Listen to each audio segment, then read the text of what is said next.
What we're looking at here is an audacious Ukrainian drone attack on Russian air bases that destroyed or damaged a score of its long-range bombers. Dubbed Operation Spider's Web, Ukraine's security service struck 4 Russian airfields separated by 2,500 miles near simultaneously. Dozens of FPV drones were smuggled to the airstrips inside wooden cabins, emerged completely by surprise, then crashed into Putin's precious aircraft and blew them to bits. The one-of-a-kind mission raises a lot of questions. How did Ukraine pull it off? How did the technology behind it work? What sort of weapons were used? And perhaps most importantly, how will all of that change the way wars are fought in the future? Let's find out. First, the weapons. This is the drone Ukraine used for this attack, an FPV or first-person view drone called Osa, which means wasp in English. Compared to typical Ukrainian FPVs, which you can learn more about here, Osa have several unique features which specialize them for this mission. Just like a typical FPV, they are quadcopters, so have 4 arms and 4 propellers with a battery, signal receiver, and a camera at the center. In most FPVs, these components are exposed, but Osa has a metal case which protects them. This makes them harder to damage, which we'll come back to in a moment. Most FPVs also have a basic explosive, like a PG-7 anti-tank rocket strapped underneath, which explodes when it's flown face first into a target, destroying whatever is in front of it at the time, like a Russian tank. But Osa are more sophisticated. The explosives are contained within 2 bars that connect the front and rear propellers. This makes the drone more compact, another key feature we'll return to in just a moment. These bars have a core made of copper, which is molded into a distinct U shape and then enclosed in explosives. When the explosives detonate, this shape creates a jet of molten metal that shoots directly downwards, destroying whatever is beneath the drone. This is because the targets of these drones weren't tanks, but grounded aircraft. Aircraft present relatively thin targets from the side, making them difficult for drones to strike head-on. But from the top, they're much larger and easier to hit, while their weak points are also more exposed from above. But the drones were only one part of the weapon. The other part was the launch system. For this, Ukraine used prefabricated wooden cabins that can be loaded onto the back of a truck 2 at a time, like a trailer. These are designed to look innocent, but hide a lethal secret. Every cabin has a removable roof which slides or blows off when a signal is sent to a receiver hidden somewhere within the frame. Underneath the roof is a narrow compartment that is split into 9 sections, and inside these sections are the drones. This is why they need to be compact and hard to damage, because they need to fit inside the compartment and survive a long journey on the back of a truck to reach their target. Once the truck reaches the target, the roof is removed and the drones are free to take off and hunt down the bombers. If we go back to the tapes, we can see all of that in action. Here's a video taken at the site of one of the attacks. You can see 2 of the wooden cabins attached to the back of a truck here. You can see how one of the Osa drones emerges from its hiding place here, and then it flies off towards the airfield where black smoke is already rising. If we take a look at a different video, we can see what that looks like from the drone's point of view. As it takes off from its hiding place, you can see the other compartments on top of the cabin here. The drone then flies to the nearby airfield where it selects an aircraft to attack, in this case a Tupolev Tu-22 bomber. But instead of flying into it head-on, it attacks from the top down with its downward-facing explosives. Aiming for weak spots on the bomber's wings, you can see how much damage those explosives cause. These still images give us an even better look. Here's the wooden cabins, 8 of them in total, and here's a stack of disassembled Osa drones. The drone bodies are over here, and the propellers are over here. Here's the complete drones loaded into the top of the cabins with the roof rolled back. And this image gives us the clearest look we have of the explosives. You can see the exposed copper bars here and that distinctive U-shape. And here's the protective frame which contains all of the delicate electrical components. Next, let's take a look at the technology involved. Usually, FPVs rely on a connection between the drone and the pilot to function because the pilot needs a live video feed to steer, so they need to be close to one another. But Spider's Web involved attacks thousands of miles from Ukraine, and Ukraine says all of its pilots were on its soil at the time. So, how's that possible? Well, we believe the drones were fitted with LTE modems that allowed them to connect to local Russian 4G mobile networks. That basically turned the drone into a webcam transmitting a live video feed over the internet like you would on a Zoom call all the way back to Ukraine. But as we've all experienced on Zoom, the video is often unreliable. The picture breaks up, lags, or freezes. Usually, that's just annoying.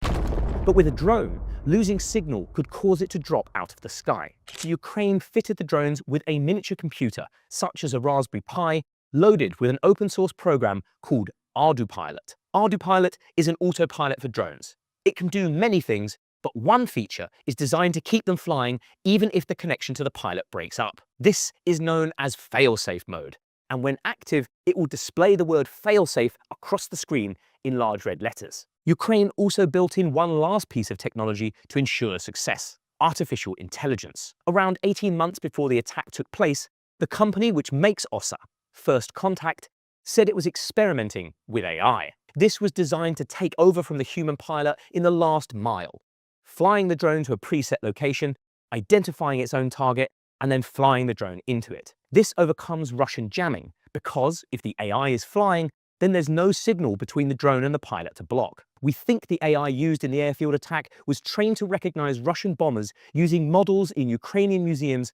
and old military storage sites. It was drilled to recognize the aircraft and guide the drone to their weak spots, even if the connection to the pilot was lost entirely. Let's go back to the tapes again. This is live footage captured by the Ukrainians during the attack. We know it's live because it appeared online at the same time the attacks were reported, and it was posted by the perpetrators, Ukraine Security Service, or SBU. That means they must have had a connection to the drones during the attack. Here, we can see the large fail-safe message in red letters across the screen, which means the ArduPilot system is active. It is especially apparent when the video appears to be freezing or glitching, which we can see here and here. And while it's not obvious from the footage alone that AI is in use, if we take a look at this message uploaded by the SBU after the attacks, we can see they reported it themselves. What this bit says is that the drones were piloted using, quote, autonomous artificial intelligence algorithms and manual operator intervention. Last, let's look at how the attack was organized. The Ukrainian agent at the center of the spider's web is believed to be a man called Artem Timofeyev. Ukrainian-born, Artem lived for a time in Kiev, where he ran his own clothing company and was a vocal supporter of the protest that toppled Ukraine's last pro-Russian government. Sometime later, Artem moved to the Russian city of Chelyabinsk, where he started another business, this time in logistics. It was this business, Chelyabinsk's location, and his vocal support of Ukraine that almost certainly brought him to the attention of the SBU. Chelyabinsk is just 80 miles from the borders with Kazakhstan, a neutral country through which many sanctioned goods, including electronics, flow into Russia. We suspect Ukraine used this as cover to get the wooden cabins and drones into Kazakhstan and then across the Russian border. Once inside Russia, they were taken to a warehouse in Chelyabinsk that Artem's business rented, where the drones were assembled and hidden away inside the cabins.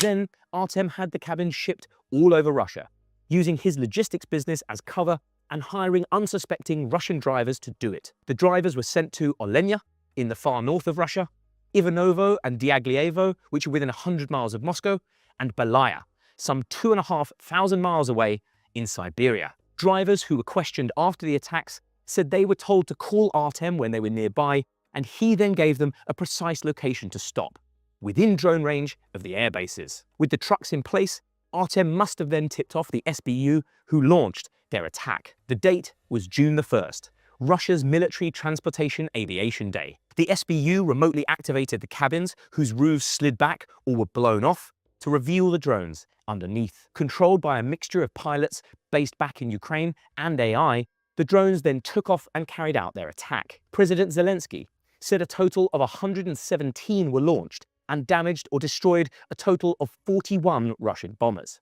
If true, that would be a third of Russia's total, costing $7 billion, though it no longer manufactures some of them. So strictly speaking, they cannot be replaced at any price. Video of the attack, satellite imagery, and open source researchers suggest the true toll is likely lower than that, somewhere between 10 and 20 bombers, or around 10% of Russia's total. Though that revised total also includes 2 A-50s, spy planes fitted with sophisticated radar, of which Russia only has 8. Whilst all of that was happening, Artem vanished, probably across the Kazakh border. Ukraine said shortly afterwards that none of the perpetrators were still on Russian soil, and Russia has been unable to find him. The fallout from the attack has been significant. First and foremost, it dealt a serious blow to some of Putin's most valuable aircraft without a single Ukrainian loss in return.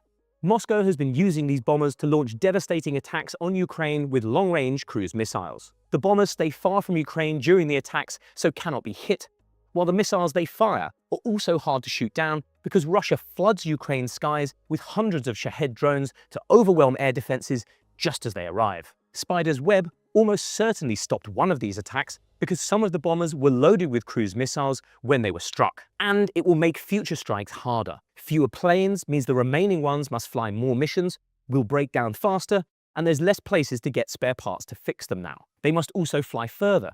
To protect them from future attacks, Russia has moved them to even more remote air bases. Russia also has to think more carefully about how it defends air bases that were previously thought to be beyond Ukraine's reach. Containers will have to be checked, which takes time and manpower. Air defenses will have to be improved, which means diverting resources from the front, and so on. All of that throws sand in the gears of Russia's war machine, meaning it runs less well than it should and yields poorer results. Perhaps most importantly, from Ukraine's point of view, it was humiliating for Putin. Just a few months ago, Donald Trump sat President Zelensky down in the Oval Office and told him he didn't have the cards to win the war. But it seems Zelensky was holding more cards than Trump gave him credit for. It has been a while since the Ukrainians had something to cheer, and this was an unambiguous win, proving they are still well and truly in this fight. For the rest of the world, it shows we are only just at the beginning of the military revolution that is drone warfare. Generals the world over will have been watching this attack and asking themselves two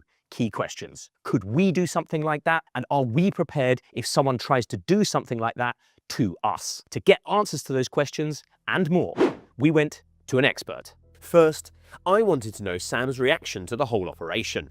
We first witnessed eyewitness videos of people filming in shock, essentially drones taking off from these cargo containers, and then we actually saw videos from drones themselves that bear down on the Russian bombers right before they strike them. Putting that basically together ultimately reveals that Ukraine spent a year and a half planning an operation where they would essentially disguise a drone launch point as a typical cargo truck that roam Russia probably in the millions on any given day.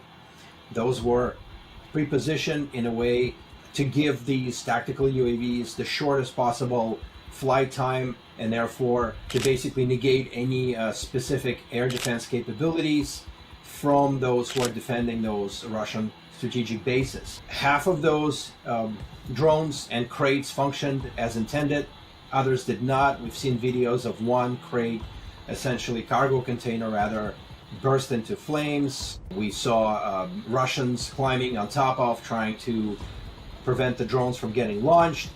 But those that did work, those drones that actually took off from the cargo containers as intended, damaged around 24 Russian strategic bombers. Ultimately, this was a very successful attack, a highly successful strike on Russian assets, which today are relatively irreplaceable. Each of those aircraft cost at least $100 million. Russians were actually equipping their bases and airports with some form of air defense capabilities. The soldiers and those responsible for defending those bases against aerial and drone strikes were probably looking for long-range UAVs that Ukraine has launched.